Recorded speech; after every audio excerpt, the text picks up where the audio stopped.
আসসালামু আলাইকুম দর্শক, দেখতে পাচ্ছেন আমরা আমাদের দাদাকে নিয়ে সামনের দিকে যাচ্ছি। আপনি যে মসজিদটা দেখতে পাচ্ছেন, নির্মাণাধীন মসজিদ, যে মসজিদের খেদমত করতে করতে 100-রও উপরে হয়ে গেছে দাদা ভাইয়ের বয়স।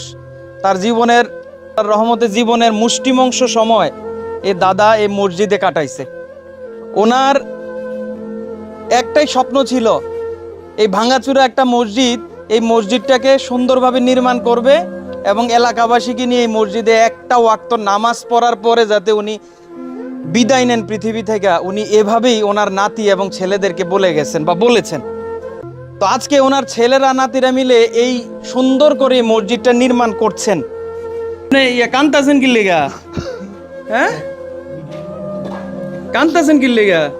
এই যে আপনার মসজিদ, যে মসজিদে আপনি নামাজ পড়াইছেন, আজকে এই মসজিদ কত সুন্দর করে হইতেছে আর আপনি কাঁদতেছেন। আপনি খুশিতে কাঁদতেন?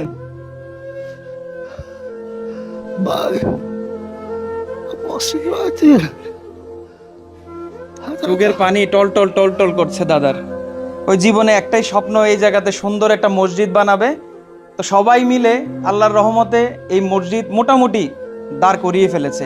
কারো কাছে কোনো রকম সাহায্য সহযোগিতার প্রয়োজন হয়নি। কিন্তু আসলে আল্লাহর ঘর মসজিদ এটা সবার, এটাতে আমাদের সবার সম্মিলিত প্রচেষ্টা লাগে। এটা কারো একার কোনো সম্পত্তি না। এই দাদা নিজের খুব মূল্যবান যে সম্পদটা, এই সম্পদটা দাদা এই মসজিদের নামে লিখে দিয়েছে। ওই জায়গাটা 14 লক্ষ টাকা বিক্রি করছে, মাত্র 2 ঘন্টা জায়গা বিক্রি করে এই মসজিদের এই পর্যন্ত যে কাজটা আপনারা দেখতে পাচ্ছেন, এই কাজটা সম্পূর্ণ করেছে। মাশাআল্লাহ, অনেকটাই সম্পূর্ণ হয়ে গেছে। কিন্তু এখন এসে আসলে প্রত্যেকটা জিনিসেরই এই আল্লাহর ঘর মসজিদের সবার সম্মিলিত প্রচেষ্টার প্রয়োজন। এখন এসে আসলে কাজটা বন্ধ হয়ে যাওয়ার মতো অবস্থা।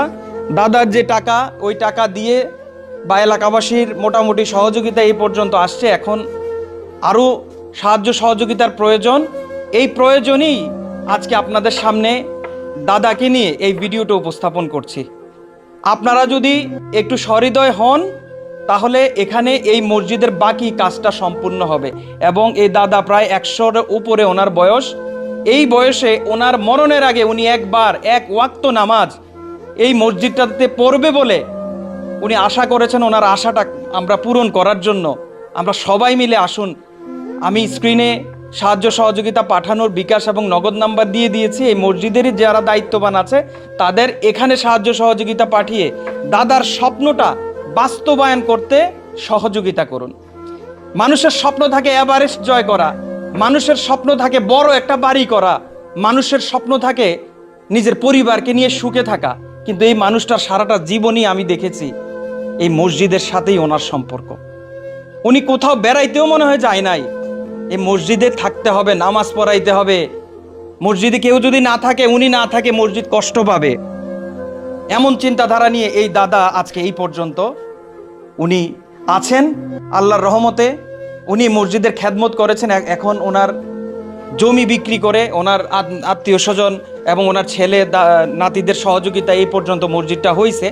এখন বাকি কাজটা করার জন্য আপনাদের সহযোগিতা প্রয়োজন। দাদা, আপনি তো আপনার সম্পদ দিয়ে এই মসজিদ করার জন্য এইটাই তো চাইবো দাদা, না? আপনি তো আমরা এটাই শিখাইছেন। আজকে আপনি বয়স হয়েছে তো কথা ঠিক মতো বলতে পারে না, তো আমি বলছি সবাই সহযোগিতা করবে এবং এই মসজিদ সুন্দরভাবে হবে ইনশাল্লাহ। আপনি তারার জন্য দোয়া করবেন, যারা দেখতেছে, যারা সহযোগিতা করতেছে, তারার জন্য দোয়া করবেন। হ্যাঁ দাদা, দোয়া করেন। হ্যাঁ, আপনার দোয়া, আপনার যদি মন থেকে, আমি খুব অবাক হয়ে যাই। মানুষ বললাম না, সুন্দর বাড়ির জন্য কাঁদে, কিন্তু এই দাদা সুন্দর একটা মসজিদের জন্য কাঁদে। এই জায়গার ঠিকানাটা একটু বলেন। কমরপুর হাজিবাড়ি। আব্বার নাম হলো আলী আশরাফ। এটা তো বিজরা বাজার থেকে ভিতরে, বিজরা বাজার থেকে 2 কিলো ভিতরে। 2 কিলো ভিতরে। আর এই মসজিদের যেই কাজ চলতেছে, এই কাজের জন্য অনেকেই সহযোগিতা করবে। কিভাবে করবে? একটা বিকাশ নাম্বার বা 2টা বিকাশ নাম্বার বলে দেন, তাইলে হয়তোবা যেখান থেকে পারুক সহযোগিতা পাঠালে যাতে প্রপারই এই কাজে লাগে সেই ব্যবস্থা আপনারা করবেন। জি, নাম্বার বলে দেন। 018-42-3685। এটাতে পার্সোনাল বিকাশ, পার্সোনাল নগদ আছে? নগদ আছে। 01789664550। এটাতেও পার্সোনাল বিকাশ বিকাশ নগদ personal। দুটোই আছে। বিকাশ পার্সোনাল এটাতে শুধু। তো দর্শক, আপনারা এই মসজিদের কেশিয়ার অথবা যারা দায়িত্বে রয়েছেন ওনাদের কাছ থেকে নাম্বার পেলেন। এই নাম্বারে আপনারা আপনাদের কষ্ট অর্জিত অর্থ থেকে যদি মনে হয় এই মসজিদে দিলে আপনার কোনো ক্ষতি হবে না, তাহলে আমি মনে করি আপনার অবশিষ্ট যে অংশ, খরচের পর যে অংশ থাকে, সেই অংশ থেকে ফিসাবিলিল্লাহ এই আল্লাহর ঘর মসজিদে আপনি দান করে সহযোগিতার হাত বাড়িয়ে দিয়ে মসজিদকে নির্মাণ করার সুযোগ করে দিবেন। এই আশা ব্যক্ত করে আজকের ভিডিও শেষ করছি। দেখা হবে ইনশাআল্লাহ আগামী কোনো ভিডিওতে। আসসালামু আলাইকুম।